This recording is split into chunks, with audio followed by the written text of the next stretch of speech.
এটা হচ্ছে পদ্মা নদী, পাবনা জেলার ঈশ্বরদী উপজেলার আড়ামবাড়ি অংশে অবস্থিত। ঈশ্বরদীতে আসলে পারেই আমরা পাকশি বা সারাঘাটে পদ্মা নদীর রূপ দেখতে যাই।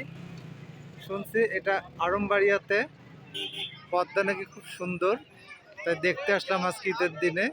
কিন্তু এখানে শুকনো মরুভূমি, ঠন্ডার কোনো পানি নেই। এই হচ্ছে আমাদের আড়ামবাড়িয়ার পদ্মা। যতদূর দেখা যায় ধু ধু ফাঁকা মাঠ, কোনো পানির চিহ্ন নাই। এটা রবীন্দ্রনাথের সেই ছোট ছোট নদী কবিতার সাথে অনায়াসে মিলেছে। আমাদের ছোট নদী চলে আঁকে বাঁকে, বৈশাখ মাসে তার হাঁটু জল থাকে। সেটা এখন বৈশাখ এখনো আসে নাই, এখানে হাঁটু জল না, কোনো প্রকার জলই নাই এখানে।